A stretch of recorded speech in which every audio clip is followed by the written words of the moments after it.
So ఇప్పటి వరకు కూటమి పరిపాలన ఎలా అనిపించిందండి? పరిపాలన అనేది ప్రజలే చూస్తున్నారు.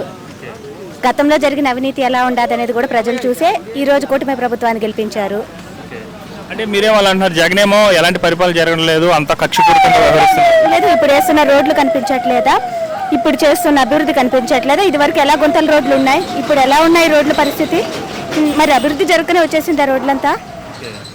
అంటే రీసెంట్ గా అరెస్టుల గురించి కూడా మాట్లాడుతూ నెక్స్ట్ రాబోయేది మన ప్రభుత్వమే, అందరికి చుక్కులు చూపిస్తాం 2.0 అంటున్నాడు జగన్. చెప్పుకోనివ్వండి, ఏమైపోయింది, చెప్పుకోవడానికి ఏముంది, చెప్పుకోనివ్వండి. సో అలాగే ఇప్పుడు కడపలో ఫస్ట్ టైం మహానాడు నిర్వహిస్తున్నారు కదా, అంటే యాక్చువల్గా ఇది జగన్ అడ్డ అంటారు అప్పట్లో. సో ఇప్పుడు ఎలా అనిపిస్తుందండి కడపలో నిర్వహించడం? ఇప్పుడు జనాభా చూస్తున్నారు కదా. ఇప్పుడు గతంలో మన యువకాలం ఎలా జరిగిందో దానికి 2 ఇంతలు జరుగుతుంది ఇక్కడ. మరి దీన్ని బట్టి అర్థం చేసుకో. మొత్తానికి కూటమి పరిపాలన మీద ఏమంటారు? కూటమి పరిపాలన అనేది ప్రజలే చెప్తున్నారు. కొత్తగా మేము చెప్పాల్సిన అవసరం ఏం లేదు. ప్రజలే విసిగెత్తిపోయి జగన్ చేసిన అవినీతులు, జగన్ చేసిన అరాచకాలకు విసిగెత్తి జనాలు గెలిపించుకున్నారు కూటమి ప్రభుత్వాన్ని. అంటే జగన్ ఏమో ప్రజలకు నేను మంచి చేశాను, ఇంకా రాబోయేది మంచి చేసి ఎందుకంటే గెలిపించరు? మంచి చేసి ఎందుకు గెలిపించరు ప్రజలు? ఎలా అనిపించింది? చాలా బాగా అనిపించింది. ఈ సంవత్సరం కాలంగానే చంద్రబాబు నాయుడు గారు వచ్చినప్పటి నుంచి అభివృద్ధి పరుగులు పెడుతుంది రాష్ట్రంలో. ఇంకా పరుగులు తీయించి ఇంకా మంచి మంచి యువతకు మంచి మంచి ఉద్యోగాలు కల్పన దిశగా ముందుకు సాగుతున్నారు చంద్రబాబు నాయుడు గారు. అలాగే కూటమి వచ్చిన తర్వాత అప్పులు ఎక్కువైనాయని వైపు వైసీపీ విమర్శిస్తుంది. అప్పులు వైసీపీ హయాంలో చేసిన అప్పులే, దానికి వడ్డీలు కడతాం, ఇలాగా అభివృద్ధి సంక్షేమ పథకాలతో చంద్రబాబు నాయుడు గారు ముందుకు తీసుకెళ్తున్నారు. అలాగే వైసీపీ వాళ్ళు ఏ ప్రెస్ మీట్లో చూసుకున్నా ఇక్కడ పరిపాలన జరగడం లేదు, ఓన్లీ కక్షపూరితంగానే వైసీపీ లీడర్స్ని అరెస్ట్ చేస్తున్నారు అంటున్నారు. దాని గురించి చట్టం తన పని తాను చేసిపోతుంది. వాళ్ళు చేసిన తప్పులకి న్యాయపరంగానే వాళ్ళకి శిక్ష పడుతుంది. అంటే వాళ్ళు అన్నట్టు ఇక్కడ కక్షపూరితంగా జరుగుతున్నా లేదా న్యాయపరంగానే వెళ్తున్నారు? న్యాయపరంగానే వెళ్తున్నారు. సో అలాగే నారా లోకేష్ గురించి నాయకత్వం గురించి ఏం చెప్తారు? నారా లోకేష్ బాబు గారికి పార్టీ పగ్గాలు చెప్తారని అనుకుంటున్నాం. సో అలాగే బాబు గారు ఈ వయసులో కూడా ఇలా కష్టపడుతున్నారు కదా, ఇలాంటి సీఎం మనం ఎక్కడైనా చూసామంటారు? ఇలాంటి సీఎం 75 సంవత్సరాల వయసులో కూడా 20 సంవత్సరాల యువ నాయకుడు ఎలా ఉంటాడో అదే రకంగా ఆయన ముందుకెళ్తున్నారు.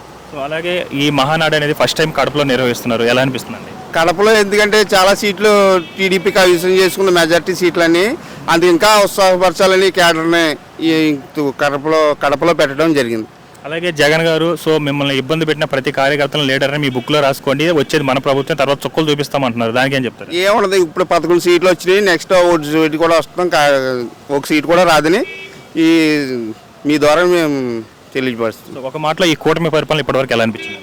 ఈ కూటమి ప్రభుత్వం సంవత్సరం కాలంగా చాలా బాగా జరుగుతుంది. 4000 పెన్షన్ కానీ, రేపు ఆగస్టు 15 నుంచి ఉచిత మహిళలకు ఉచిత బస్సు కానీ, జూన్ 12 నుంచి ఇది తల్లికి వందనం పేరు మీద ఎంతమంది ఉంటే అంతమందికి 15,000 వేయటం కానీ, ఇవన్నీ చాలా ఒకటొకటి చేసుకుంటూ వస్తున్నారు. ఒకవేళ అప్పుల భారం ఉన్నా అది అన్ని అప్పులు ప్లస్ వడ్డీలు కట్టాలి, ఇలా సంక్షేమాన్ని ముందుకు తీసుకెళ్ళాలి, అభివృద్ధి, పోలవరం ప్రాజెక్టు ఇవన్నీ చేసుకుంటూ వస్తున్నారు.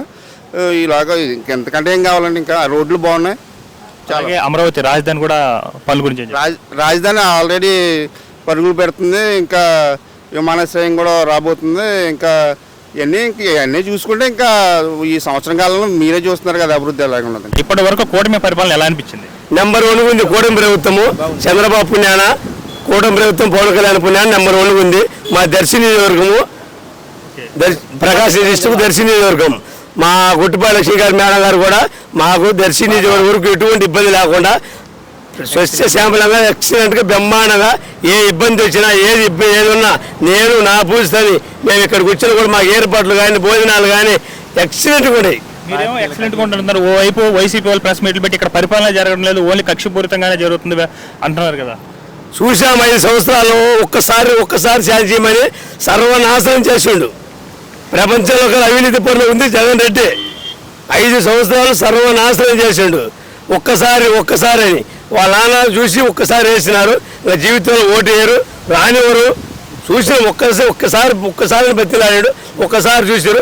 తర్వాత ఆయన అవినీతి పాలన మొత్తం చూసినాం. జగన్ రెడ్డి ఎలాంటి వాడు అయింది, ఎలాంటి క్రిమినల్ అయింది మొత్తం చూసారు. చాలు, ఇబ్బంది ఏం లేదు. మహానాడు కడపలో పెట్టారు కదా, ఎలా అనిపిస్తుందండి? బాగుంది. కడపలో పెట్టాల్సిందే పెట్టాలని పెట్టినారు. కడప నెంబర్ 1.